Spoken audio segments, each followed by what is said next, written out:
중국이 한반도에서 가까운 산둥반도 서해 앞바다에서 중대 군사 활동을 공지했습니다. 미중 전략 경쟁과 한반도 군사 긴장이 고조되는 시점이라서 예사롭지 않습니다. 중국 현지 연결합니다. 강정규 특파원. 네, 베이징입니다. 네, 오늘 예고했던 중대 군사 활동 뭔지 공개됐습니까?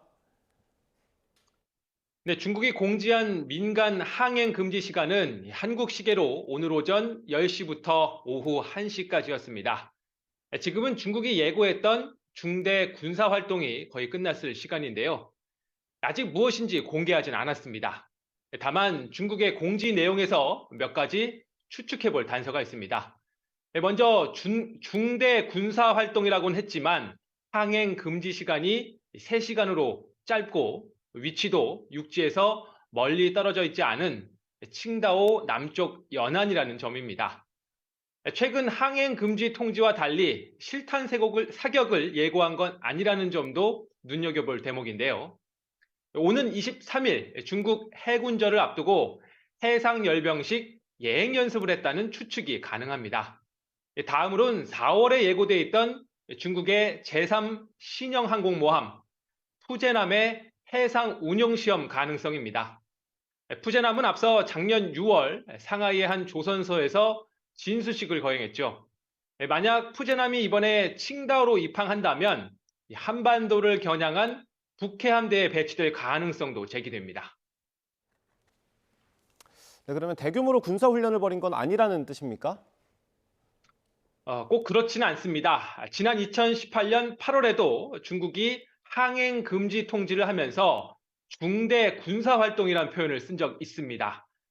당시엔 이번 항행 금지 구역보다 약 120km 떨어진 산둥반도 남쪽 먼바다에서 군함 10척을 동원해 대함미사일 요격 훈련을 벌였습니다.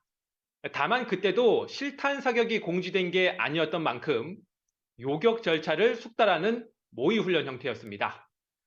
트럼프 대통령 시절 미중 무역 갈등이 격화되는 가운데 미국을 향한 일종의 무력 시위로 풀이되기도 했습니다. 네, 최근의 정세가 2018년보다는 좀 심각하니까 무력 시위를 배제할 수는 없는 겁니까? 네, 최근 미군 전략무기의 잦은 한반도 출격을 두고 북한뿐만 아니라 중국도 신경을 곤두세우고 있습니다. 지난 2일 제주 남부 해역에서 미군 니미츠 항모가 동원된 한미일 해상훈련이 펼쳐졌을 때 중국도 서해 북부 바레만에서 열흘 동안 실사격 훈련을 벌였습니다. 한반도가 지척인 곳에서 대규모 해상훈련을 벌이고 영상도 공개하면서 견제에 나섰는데요. 중국 외교부도 항공모함이 한반도 주변에 배회하는 게 북한을 자극하고 있다며 불편한 심기를 드러냈습니다. 또 지난 13일이죠. 북한이 고체 연료 ICBM을 쐈을 때도 중국은 북한을 두둔하면서 미군 전략무기 출격 탓으로 돌렸습니다. 차이잉원 타이완 총통의 방미에 반발하는 중국의 대규모 무력 시위, 미국이 필리핀에서 진행 중인 대규모 연합훈련과 떼어놓고 생각할 수가 없죠. 북핵 도발에 대응한 한반도 주변 연합훈련도 동북아 전체 혹은 전 세계를 무대로 하는 미중 패권 경쟁 구도로 말려 들어가는 모양새입니다. 지금까지 베이징에서 전해드렸습니다.